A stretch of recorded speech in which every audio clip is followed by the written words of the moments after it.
Misofonía. Somos profesionales. Somos Radio Musical. HJKN. 1280 kHz.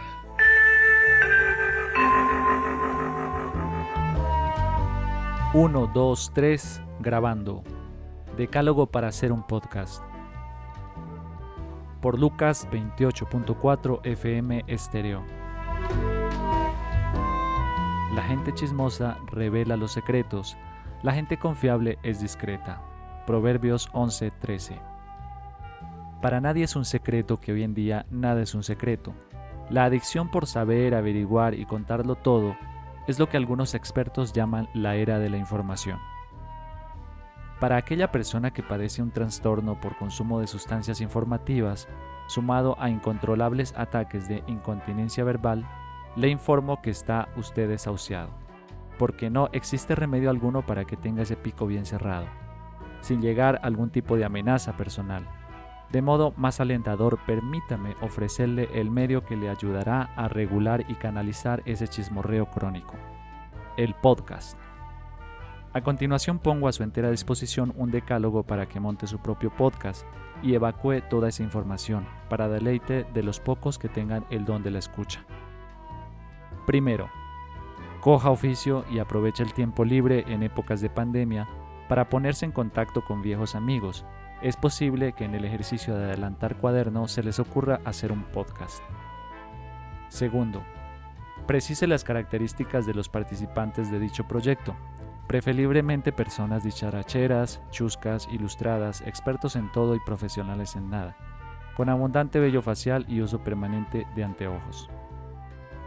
Tercero, establezca un tema creativo de carácter inédito, temas como la historia del rock en un país tropical, Adolfo, la visita del Führer a Boyacá, o la religión y demás actos de fe popular.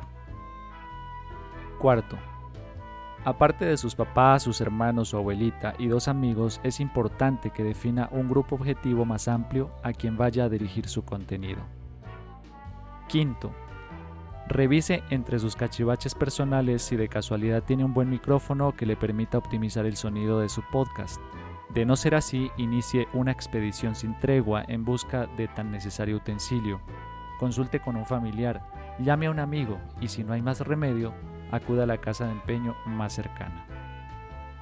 Sexto, según el Departamento Administrativo Nacional de Estadística, DANE, el colombiano promedio es muy dado a la retórica, la charla, a hablar paja e improvisar. Eso no es sano y mucho menos responsable a la hora de grabar un podcast. Por eso tómese el tiempo y redacte un guión. Séptimo, cambios de humor, sudoración, diarrea, ataques de ira, necesidad de huir, depresión, son algunos de los síntomas de quienes padecen misofonía, trastorno provocado por sonidos molestos e irritantes de la vida cotidiana. Así que aproveche la oportunidad digital y elimine toda fuente de ruidos para registrar un buen sonido. Octavo, yo no soy quien llega tarde, ustedes llegan muy temprano. Esa era la excusa con la que Héctor Lavoe justificaba su impuntualidad. Un podcast no se realiza cuando la gana se lo permita. Es un compromiso con el público y por eso es importante establecer horarios de grabación y difusión del mismo. Noveno, en la actualidad las personas no son capaces de pasar un día sin sus teléfonos celulares y sin revisar sus redes sociales. Aproveche esta ciberadicción y divulgue su podcast. Alguien lo estará esperando. Décimo, un podcast no se hace para ganar dinero sino para gastarlo. Por eso es importante monetizar el producto.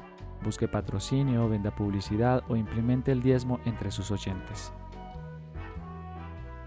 Ahora que sabe cómo hacer un podcast, no lo haga. Es altamente adictivo. Causa alucinaciones, agresividad, delirio de persecución.